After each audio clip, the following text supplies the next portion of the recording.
So hey guys, welcome back to another new video. So guys, आज की video में हम बात करने वाले हैं बीसीए थर्ड सेमेस्टर के सब्जेक्ट एलिमेंट ऑफ स्टैटिस्टिक्स के इंपॉर्टेंट क्वेश्चंस के बारे में।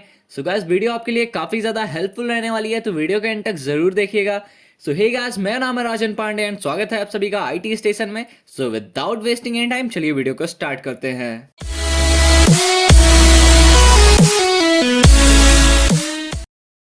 सो गाइस, सारे के सारे न्यूमेरिकल और थ्योरेटिकल क्वेश्चंस को मैंने यूनिट वाइज डिवाइड किया है, जिसमें हमारी पहली यूनिट है population sample and data collection की, एंड हमारी दूसरी यूनिट है मेजर्स ऑफ सेंट्रल टेंडेंसी की, एंड हमारी तीसरी यूनिट है मेजर्स ऑफ डिस्पर्जन की, और हमारी चौथी यूनिट है परमिटेशन एंड कम्बिनेशन की, एंड हमारी पांचवी यूनिट है sample space events and probability की, एंड हमारी छठवीं यूनिट है स्टैटिकल क्वालिटी कंट्रोल की। सो गाइस, सबसे पहले देख लेते हैं यूनिट फर्स्ट के इंपॉर्टेंट क्वेश्चन को। तो हमारा सबसे पहला थ्योरेटिकल क्वेश्चन जो निकल के आ जाता है इंपॉर्टेंट, वो है हमारा what do you mean by statistics and describe its scope. वही हमारा दूसरा क्वेश्चन निकल के आ जाता है, what are the limitations of statics and explain functions of statistics. And उसके बाद ये हमारा तीसरा क्वेश्चन निकल के आ जाता है, explain the difference between primary and secondary data. तो गाइज, ये तीन आपके थ्योरेटिकल क्वेश्चन है जो यूनिट फर्स्ट से आएंगे। सो गाइज, हमारा चौथा क्वेश्चन एक न्यूमेरिकल क्वेश्चन निकल के आ जाता है, जो कि है draw the histogram frequency polygon and frequency curve and prepare both type of ogive for the following distribution and also calculate mean. So guys, यहाँ पे आपको दो मेथड से निकालने को बोला है। पहला है आपका डायरेक्ट फॉर्मूला मेथड से, और दूसरा है आपका बाय स्टेप डेविएशन मेथड। तो गाइज, इसी तरह से आपको क्वेश्चन में चार्ट मिल जाएगा, जहाँ पे आपको क्लासेस और फ्रीक्वेंसीज दी होंगी।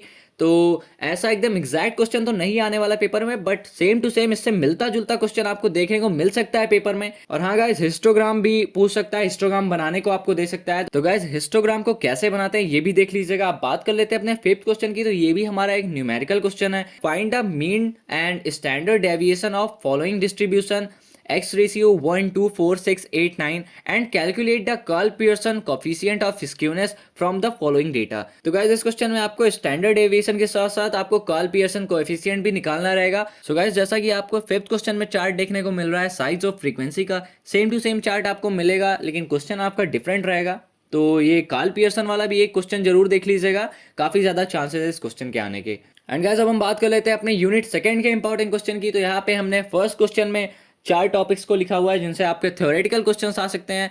तो हमारा पहला टॉपिक है हार्मोनिक मीन, दूसरा टॉपिक है advantages and disadvantages of arithmetic mean, and guys आपका तीसरा टॉपिक है relation between am GM and HM, और उसके बाद आपका चौथा जो टॉपिक है वो है रिलेशन बिटवीन मीन मोड और मीडियन। तो गाइस, ये चारों क्वेश्चन आपके थ्योरेटिकल क्वेश्चन है, तो इनको देख लीजिएगा, इनमें से भी क्वेश्चन आने के चांसेस हैं। एंड उसके बाद न्यूमेरिकल क्वेश्चन की बात कर लेते हैं। तो न्यूमेरिकल क्वेश्चन आपका हार्मोनिक मीन से आ सकता है, कि जैसा कि यहाँ पे दिया हुआ है सेकंड क्वेश्चन में, calculate the harmonic mean for the following data. And आपको ऐसा ही चार्ट दिया रहेगा मार्क्स और फ्रीक्वेंसी का, यहाँ पे आपको लिमिट्स दी रहेंगी और फ्रीक्वेंसीज भी दी रहेंगी, तो उनको देख के आपको हार्मोनिक मीन निकालना रहेगा।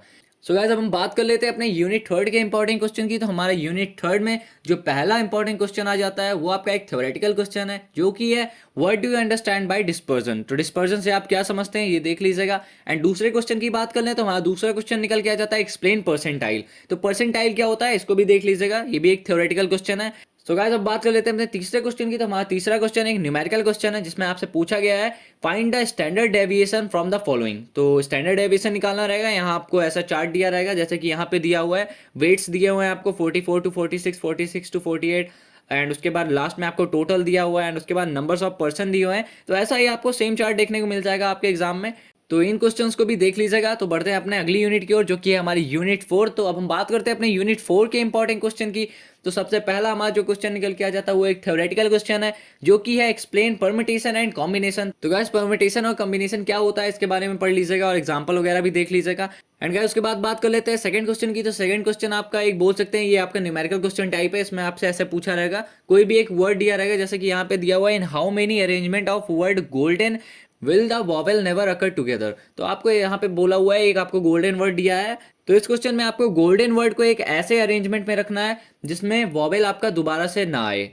एंड गाइस, उसके बाद तीसरे क्वेश्चन में भी आपका एक न्यूमेरिकल क्वेश्चन ऐसा ही दिया गया है, जिसमें बोला गया है in how many different ways can the letter of word corporation be arrange so that the vowel always come together. तो दूसरे नंबर वाले क्वेश्चन में बोला हुआ है कि ऐसे अरेंजमेंट में रखिए वर्ड को कि जिसमें आपका वॉवेल दोबारा से ना आए, और वहीं पे आपको तीसरे वाले क्वेश्चन में ये बोला हुआ है कि ऐसे अरेंजमेंट में रखिए जिसमें आपका वॉवेल हमेशा साथ आए।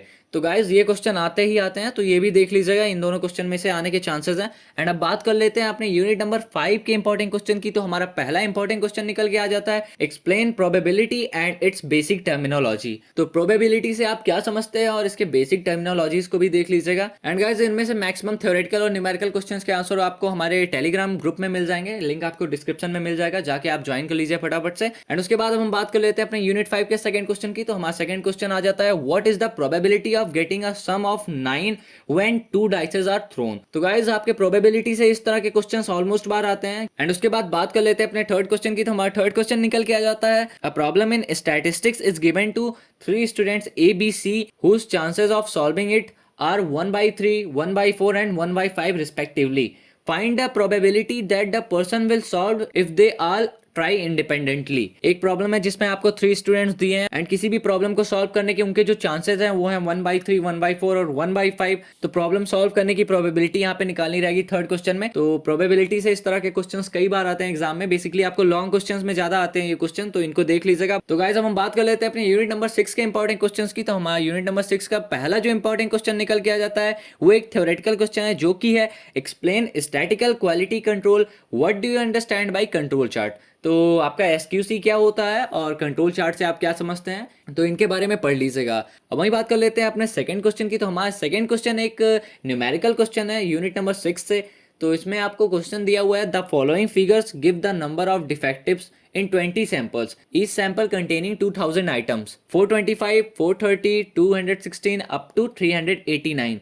Calculate the values for the central line and the control limits of P chart and comment if the process can be regarded in control or not. तो वैसे यहाँ पे आपको एक क्वेश्चन दिया हुआ है जिसमें आपको नंबर ऑफ डिफेक्टिव आइटम्स बताए हुए हैं, 20 सैंपल्स आपके जो है वो डिफेक्टिव है और हमारा जो टोटल आइटम है वो 2000 आइटम्स है। और यहाँ पे नंबर दिया है 425, 430, तो मतलब ये वो नंबर्स हैं जो हमारे मतलब डिफेक्टिव सैंपल्स हैं। तो गाइज इस क्वेश्चन में आपको सेंट्रल लाइन और कंट्रोल लिमिट को कैलकुलेट करना रहेगा। तो गाइज इस तरह के क्वेश्चंस भी देख लीजिएगा, यूनिट 6 से काफ़ी ज़्यादा चांसेस है इस तरह के न्यूमेरिकल्स आने के। तो गाइज आप में से बहुत सारे स्टूडेंट्स ये परेशान होते हैं कि सर आपने क्वेश्चंस तो दे दिया पर इनके आंसर्स कहाँ पे मिलेंगे। तो गाइज इन सारे क्वेश्चंस के आंसर आपको टेलीग्राम चैनल पे मिल जाएंगे एंड टेलीग्राम चैनल का लिंक आपको नीचे डिस्क्रिप्शन बॉक्स में मिल जाएगा। तो वहाँ से जाके आप टेलीग्राम ग्रुप को ज्वाइन कर सकते हैं एंड वहाँ पे इन सारे क्वेश्चंस के आंसर आपको PDF फॉर्मेट में मिल जाएंगे। एंड अगर आपका कोई क्वेश्चन हो तो आप हमसे इंस्टाग्राम पे कांटेक्ट कर सकते हैं या फिर नीचे कमेंट कर सकते हैं। एंड गाइज इन सभी क्वेश्चंस के आंसर आपको ईजिली यूट्यूब, गूगल और आपकी बुक या क्वेश्चन बैंक्स में भी अवेलेबल है, तो वहाँ से भी आप इन्हें प्रिपेयर कर सकते हैं।